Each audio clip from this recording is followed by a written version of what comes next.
नमस्कार, मैं हूं संतोष गंगवार। घड़ी में बजने वाले हैं 6 और वक्त हो चला है 6 के सिक्सर का, यानी ऐसा शो जिसमें बात होगी बिहार की हर बड़ी खबर की। बताएंगे देश दुनिया में क्या कुछ चल रहा है, बात लॉ एंड ऑर्डर की होगी, कारोबार से जुड़ी जानकारियां होंगी और खेल के मैदान से लेकर मनोरंजन जगत में किन खबरों ने तहलका मचा रखा है, हर खबर से करेंगे आपको अपडेट। शुरुआत बिहार की सबसे बड़ी खबर के साथ करेंगे।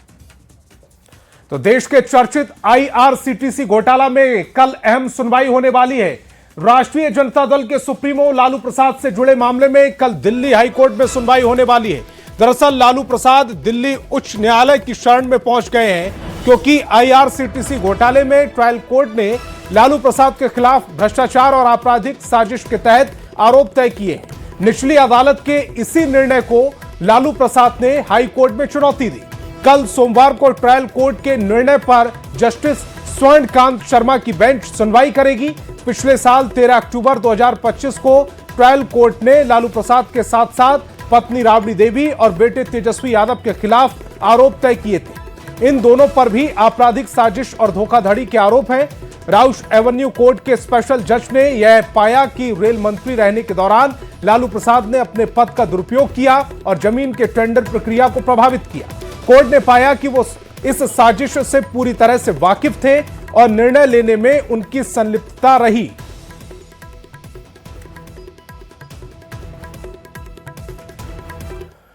और ट्रायल कोर्ट में आरोप तय होने के बाद लालू ने हाई कोर्ट में चुनौती दी है, जिसे लेकर खूब सियासत भी हो रही है। बिहार सरकार के उद्योग मंत्री दिलीप जायसवाल ने कहा कि कोर्ट के पास पर्याप्त सबूत है, ऐसे में लालू प्रसाद को सजा होनी तय है।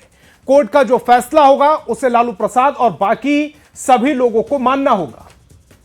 देखिए, जांच एजेंसी ने आरोप तय करके और माननीय न्यायालय के समक्ष रखा है जांच रिपोर्ट को, और माननीय न्यायालय में सुनवाई चल रही है। जिस तरह से पुख्ता रिपोर्ट माननीय न्यायालय के समक्ष है, तो सजा मिलना तय है। तो निश्चित रूप से जो है माननीय न्यायालय का जो फैसला होगा वो संवैधानिक तरीके से लालू जी और सभी को मानना उनकी बाध्यता है। और आईआरसीटीसी घोटाले में कल दिल्ली हाई कोर्ट लालू प्रसाद की याचिका पर सुनवाई करेगी। इस पर बिहार सरकार के पूर्व मंत्री और बीजेपी विधायक नीरज कुमार बबलू ने कहा कि यह मामला कानूनी है, कोर्ट का मामला है। लालू प्रसाद को जहां जाना है वहां जाएं, लेकिन बचेंगे नहीं। एक कानून का मामला है, कोर्ट का मामला है, जहां भी जाए, हाई कोर्ट जाए, सुप्रीम कोर्ट जाए, उनका अपना। और केंद्रीय मंत्री गिरिराज सिंह ने असदुद्दीन ओवैसी पर निशाना साधा। उन्होंने कहा कि ओवैसी देश को तोड़ना बंद करें। प्रधानमंत्री नरेंद्र मोदी सक्षम है देश और विदेश जो भारत के खिलाफ है ऐसी ताकतों से लड़ने में। वहीं प्रियंका गांधी के कांग्रेस के स्कैनिंग कमेटी में शामिल होने पर ही गिरिराज सिंह ने हमला बोल दिया और निशाना साधते हुए कहा कि अच्छा है, खानदानी है, एक एमडी फेल कर गया, दूसरा एमडी आया है। करें ओवैसी केवल मुसलमान मत चिल्लाएं। ओवैसी देश तोड़ना बंद करें। भारत का प्रधानमंत्री नरेंद्र मोदी सक्षम है देश और विदेश की जो भारत के खिलाफ है ऐसे ताकतों से लड़ने में। स्क्रीनिंग कमेटी की चेयरमैन गई है। असम चुनाव को लेकर उम्मीदवारों का चयन वही करेंगी। हाँ, मैंने कहीं देखा था। ये अच्छा है जब खानदानी कहते एक एमडी फेल कर गया तो दूसरा एमडी आया है। अब बिहार के दिग्गज नेता और पूर्व मंत्री शक्नी चौधरी 90 साल के हो गए हैं। इस मौके पर उनके बेटे और डिप्टी सीएम सम्राट चौधरी के आवास पर एक विशेष समारोह आयोजित किया गया, जिसमें मुख्यमंत्री नीतीश कुमार ने जाकर शक्नी चौधरी को जन्मदिन की बधाई दी और दोनों के बीच पुराने दिनों को लेकर काफी बातें हुई। शक्नी चौधरी से बातचीत के दौरान नीतीश कुमार सम्राट चौधरी की भी तारीफ करते दिखे और कहा कि सम्राट काफी आगे जाएंगे, बहुत अच्छा काम कर रहे हैं, जिस पर शक्नी चौधरी हंस पड़े। शक्नी चौधरी के 90वें जन्मदिन पर नीतीश कुमार ने दीप जलाने के बाद गुब्बारे भी उड़ाए। न्यूज 18 से बातचीत में शक्नी चौधरी ने कहा कि नीतीश कुमार ने उन्हें भरोसा दिलाया है कि वे पटना में रहेंगे तो अक्सर उनसे मिलने आएंगे। बिहार के डिप्टी सीएम सम्राट चौधरी के पिता शकुनी चौधरी का 90वां जन्मदिन है। लगातार बधाई देने का सिलसिला जारी है और कुछ देर पहले मुख्यमंत्री नीतीश कुमार भी पहुंचे थे और उन्होंने भी उन्हें बधाई दी और दिया भी जलाई इस मौके पे। और इस वक्त सर आज आपको बहुत बधाई कि आज आपका 90वां जन्मदिन है। और आज मुख्यमंत्री भी पहुंचे सर, क्या कुछ कहा उन्होंने? अरे पुरानी बात है, हम लोग किस एक समय था कि लालू यादव के आतंक को हटाने के लिए मैंने लव कुश समीकरण बनाया और उसी की देन नीतीश भी है। जॉर्ज फर्नांडिस का नेतृत्व था और जो मैंने बीज बोया वो आज बहुत फली फूल है। ये बहुत खुशी की बात है। मैंने लव कुश का बेटा आज सीएम और डिप्टी सीएम है। आपका सपना पूरा मेरे लिए सपना पूरा है, खुशी है। उन्होंने आज आपको बधाई देते समय कुछ ऐसी बात कही जिस पर आप हंस पड़े सम्राट जी को लेकर, क्या कुछ कहा था?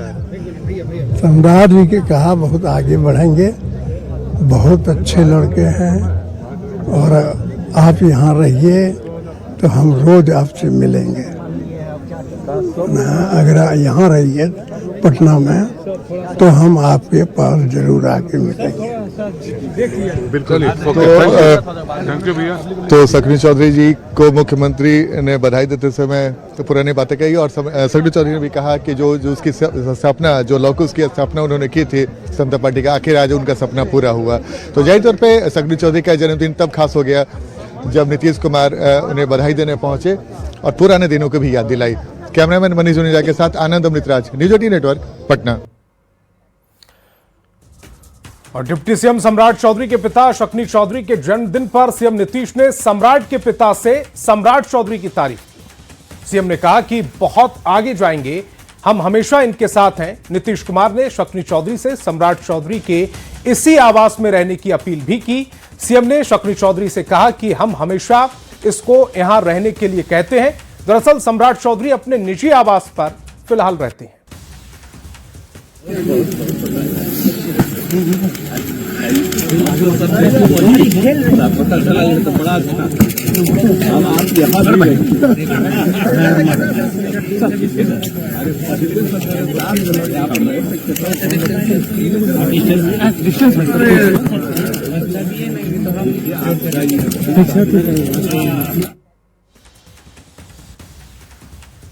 और नीतीश कुमार ने शकुनी चौधरी के सामने ही सम्राट चौधरी की तारीफ की, जिस पर सम्राट चौधरी ने कहा है कि मुख्यमंत्री नीतीश कुमार का हमेशा ही आशीर्वाद मिलते रहता है और इसके लिए इससे ज्यादा गर्व की बात क्या होती।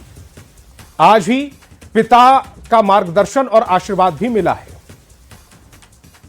पिता ही प्रथम गुरु होते हैं जिन्होंने जन्म दिया है, उनका 90वां जन्मदिन है। इससे बड़ी खुशी की बात हमारे जीवन में कुछ नहीं हो सकता है और आगे भी 190 वर्ष तक हम लोगों पर आशीर्वाद बनाए रखे, यही कामना करता हूँ। सर आज मुख्यमंत्री भी पहुंचे हैं, उन्होंने भी अपने ढंग से बधाई दिया। वो पुराने साथी के तौर पर काम भी दोनों ने साथ किया है, समता पार्टी का निर्माण भी दोनों ने साथ में मिलकर किया था, वही चर्चा भी वो कर रहे थे। आज शुभकामना उन्होंने दी, उनके लिए मुख्यमंत्री जी को भी धन्यवाद देता हूँ। कुछ हंसी मजाक भी हुई शकुनी जी में और नीतीश जी में, क्या कुछ बातचीत हुई? लंबे समय दोनों काम किए, खट्टे मीठे अनुभव भी हैं दोनों के। और क्योंकि समता पार्टी का जब निर्माण हुआ था तो दोनों साथ में आए थे, दोनों ने एक ताकत खड़ा किया और बिहार में एनडीए का नींव डालने का काम किया था। सर आपको भी बधाई दिया उन्होंने, कुछ ऐसी बातें जिस पर आपके पिताजी भी हंस पड़े? नहीं, आशीर्वाद उनका मिलता ही रहता है। मैं उनके सहयोगी के तौर पर काम कर रहा हूँ। भारतीय जनता पार्टी आदरणीय नरेंद्र मोदी जी के नेतृत्व में काम कर रही है और नीतीश कुमार जी हमारे सहयोगी हैं। एक वरिष्ठ के तौर पर सब दिन आशीर्वाद मिलते रहा है। और पूर्व मंत्री शकुनी चौधरी के जन्मदिन पर बिहार बीजेपी के अध्यक्ष संजय सरावगी ने भी उनके घर जाकर बधाई दी और उनके बेहतर स्वास्थ्य की कामना भी की। संजय सरावगी ने कहा कि शकुनी चौधरी ने देश की सीमा लेकर संसद और बिहार में मंत्री के रूप में जनता की सेवा की है। पूर्व मंत्री रहे, संसद सदस्य रहे, आदरणीय शकुनी चौधरी जी का जन्मदिन है। उनको बहुत बहुत बधाई, बहुत बहुत शुभकामना। आदरणीय शकुनी चौधरी जी देश के बॉर्डर से लेकर और राज्य तक की उन्होंने सेवा की है। मंत्री के नाते उनका कार्यकाल बहुत अच्छा रहा, सांसद के नाते भी, और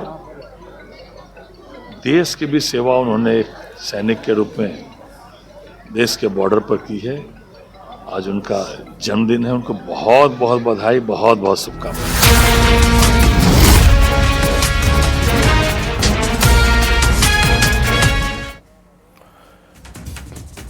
और बात लॉ एंड ऑर्डर की। पटना में अपराधियों के खिलाफ पुलिस ने बड़ी कार्रवाई की है, जहां गौरीचौक थाना क्षेत्र में पुलिस ने हथियार के बल पर जमीन कब्जा करने वाले गिरोह का खुलासा किया और छापेमारी करते हुए 11 अपराधियों को गिरफ्तार किया। छापेमारी के दौरान पुलिस ने आरोपियों के पास से अवैध हथियार और 11 लीटर विदेशी शराब भी बरामद की है। पुलिस आरोपियों के आपराधिक रिकॉर्ड की जांच कर रही है और गिरोह से जुड़े अन्य सदस्यों की गिरफ्तारी के लिए छापेमारी की जा रही है। समय गवाए वहाँ पे रेड किया गया, तो वहाँ पे रेड करने पे वहाँ से 2 देसी कट्टा बरामद हुआ, 7 जिंदा कारतूस बरामद हुआ, 1 मिसफायर गोली बरामद हुआ, 11 लीटर से ज़्यादा विदेशी शराब बरामद हुआ, जिसमें ओल्ड मॉन्क है और सिग्नेचर है। साथ ही साथ ये 2 बाइक को भी जब्त किया गया, जिसमें से एक बाइक चोरी की है, दूसरे बाइक का सत्यापन किया जा रहा है और वहाँ से 11 व्यक्तियों को गिरफ्तार किया गया। और गोपालगंज से बड़ी खबर मिल रही, चोरी कांड का खुलासा कर दिया गया है। पुलिस ने 6 चोरों को पकड़ा है, चोरी का लैपटॉप, मोबाइल बरामद हुए हैं। सिद्धबलिया पुलिस की यह पूरी कार्रवाई 2 दिन पहले एक मकान में चोरी हुई थी, जिसका अब चोरी कांड का खुलासा कर दिया गया है। पुलिस ने 6 चोरों को पकड़ा है, चोरी का लैपटॉप, मोबाइल बरामद किए गए। सिद्धबलिया पुलिस की यह बड़ी कार्रवाई 2 दिन पहले ही एक मकान में चोरी हुई थी और 48 घंटे के अंदर इस चोरी कांड का खुलासा हो गया। और खबर वैशाली से, जहां चोर के घर चोरी का आरोप लगा है और यह आरोप किसी और पर नहीं बल्कि पुलिस वालों पर लगा। चोर के घर छापेमारी करने गई पुलिस टीम पर ही चोरी का आरोप लग गया। मामला लालगंज थाना क्षेत्र का। पुलिस पर सोना, चांदी और लाखों के कैश को छिपाने का आरोप है, जिस पर एसपी ने थाना अध्यक्ष और एक दरोगा को निलंबित कर दिया। मामले की जांच शुरू कर दी गई है। बताया जा रहा है कि 31 दिसंबर को लालगंज एसडीपीओ ने एक चोर गिरोह का खुलासा किया था। इस दौरान बिलनपुर गांव में रामप्रीत सहनी के घर से चोरी का बर्तन, टीवी और कारतूस के साथ साथ अन्य सामान बरामद हुए थे, जिसमें पुलिस ने आरोपी की पत्नी को भी गिरफ्तार किया। लेकिन इस गिरोह के खुलासे के बाद इस बात का खुलासा हुआ कि पुलिस ने रामप्रीत के घर से न सिर्फ बर्तन, टीवी और अन्य सामान बरामद किया, बल्कि कई किलो सोना, चांदी और नकदी भी बरामद की गई।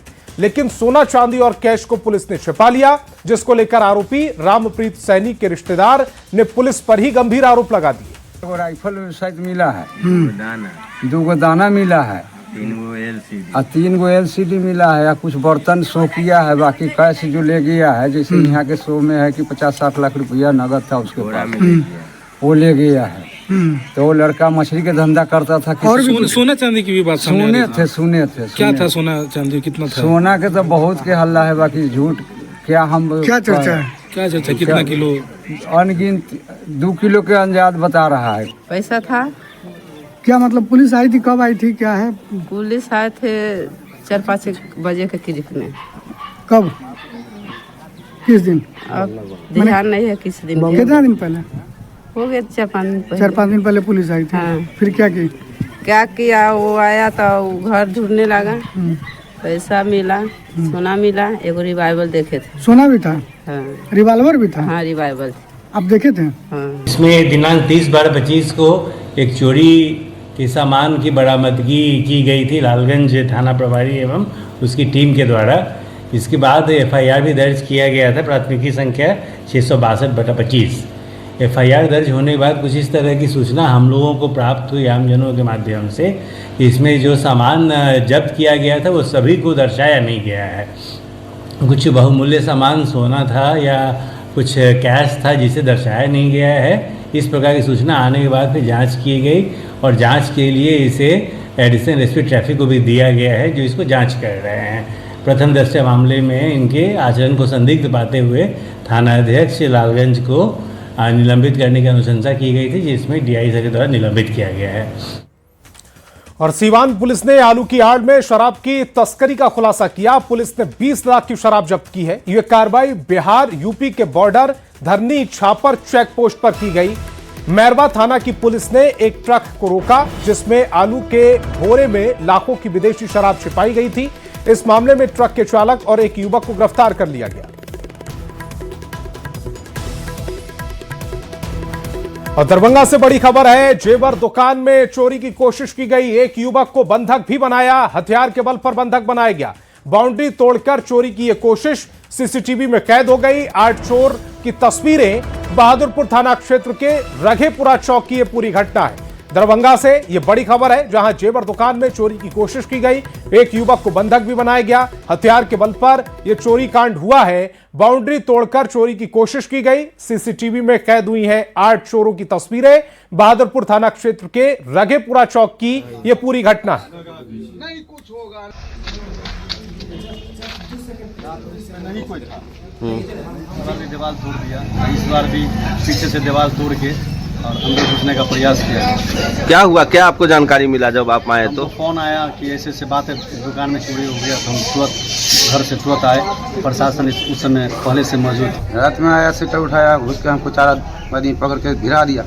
भिड़ाने के बाद बोला चाचा कहाँ? हम बोला चाचा हम नहीं, हमारा फूफा लगता है, हम लेबर में काम करते हैं। क्या चीज भिड़ा दिया था? बंदूक भिड़ा दिया था। हाँ, उसके बाद हमको मुंह हाथ बांध दिया, मुंह में लता को उसके बांध दिया, आँख बांध दिया, उठा के ले गया उधर पीछे से। उसके बाद क्या किया? उसके बाद अंदर में जाकर पूरा बांध के ऐसे। और मोतिहारी से बड़ी खबर मिल रही, 30 लाख रुपए की शराब जब्त कर ली गई है। उत्पाद विभाग की टीम ने यह कार्रवाई की है। ट्रक से शराब की बड़ी खेप को जब्त किया गया। 100 कार्टन शराब बरामद की गई। मोतिहारी से यह तस्वीरें आपकी टेलीविजन स्क्रीन पर। 30 लाख रुपए की शराब जब्त की गई। उत्पाद विभाग की यह बड़ी कार्रवाई। ट्रक से शराब की बड़ी खेप को जब्त किया गया है। 10 कार्टन शराब बरामद कर ली गई। इसी क्रम में हम लोग छापेमारी किए हैं। तो EP 52T0802 ट्रक से 6 चक्का ट्रक से 100 कार्टून विदेशी शराब बरामद। और दरभंगा से बड़ी खबर मिल रही है, ATM फ्रॉड का एक नया तरीका इजाद किया गया है। मदद के बहाने कार्ड फंसाकर पैसे उड़ाए गए। 33,500 रुपए की रकम को उड़ा लिया गया। ATM के अंदर मोबाइल नंबर चिपकाकर यह फ्रॉड किया गया। मशीन में ग्राहकों को जो ग्राहक है उनका जो कार्ड है वो फंस जाता है। सामने चिपका नंबर देखकर पीड़ित उस पर सहायता के लिए फोन करता है। फोन उठाने वाला खुद को बैंक कर्मी बताकर पीड़ित को मशीन से दूर बुला लेता है, जबकि उसका सहयोगी वहीं ATM के पास पहुंचकर खाते से पैसे निकाल लेता है। यह बड़ी खबर, दरभंगा में ATM फ्रॉड का यह नया तरीका। मदद के बहाने कार्ड को पहले फंसाया जाता है और फिर 33,500 रुपए उड़ा लिए जाते हैं। ATM के अंदर ही मोबाइल नंबर चिपका कर यह फ्रॉड किया गया। मशीन में ग्राहकों का जो कार्ड था वो फंसा दिया गया। सामने चिपका हुआ नंबर देखकर पीड़ित उस पर सहायता के लिए फोन करते हैं, तो फोन उठाने वाला खुद को बैंक कर्मी बताकर पीड़ित को मशीन से दूर बुला लेता है, जबकि उसका सहयोगी वहीं ATM के पास पहुंचकर खाते से पैसे निकाल लेता है।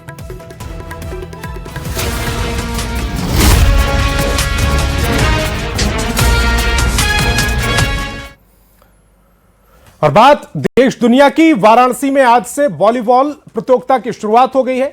वॉलीबॉल प्रतियोगिता का शुभारंभ वर्चुअली प्रधानमंत्री मोदी ने किया। इस दौरान प्रधानमंत्री मोदी ने कहा कि 2014 के बाद से लगातार खेलों के विकास को लेकर सरकार काम कर रही है और इसका परिणाम भी देखने को मिल रहा है। प्रतियोगिताओं में इसका असर भी दिख रहा है। भारत लगातार पदक जीत रहा है। आज देश में खेलों का माहौल बन गया है।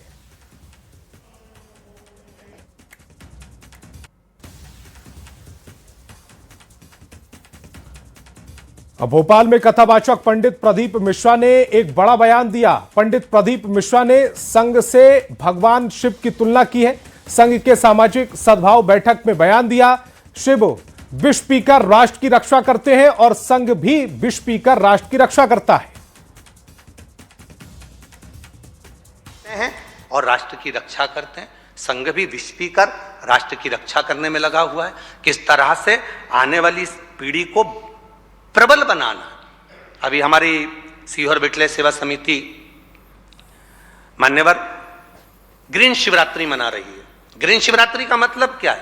कि जहां जैसे पूर्व में हमने श्रावण के महीने में घर घर में, क्योंकि कई गांव ऐसे हैं, कई जंगल ऐसे हैं जिन गांवों में, जिन जंगल में, जिन क्षेत्रों में कोई नहीं मिलता पूजन कराने वाला, तो उनको लगता है क्या कोई नहीं आएगा तो क्या हम शिव की आराधना नहीं कर सकते। तो समरसता का भाव जागृत करने के लिए हमने पार्थिव शिवलिंग का पूजन कराया और सोशल मीडिया को उसका जरिया बनाया। घर घर में, एक एक घर में मिट्टी को निकलवाकर उस मिट्टी का शिवलिंग बनाकर घर घर में पूजन करवा दी, जिससे एक एक घर का जो व्यक्ति किसी अन्य धर्म की ओर जा रहा था, कहीं अन्य ओर भटक रहा था, वो समरसता के मार्ग पर आ गया।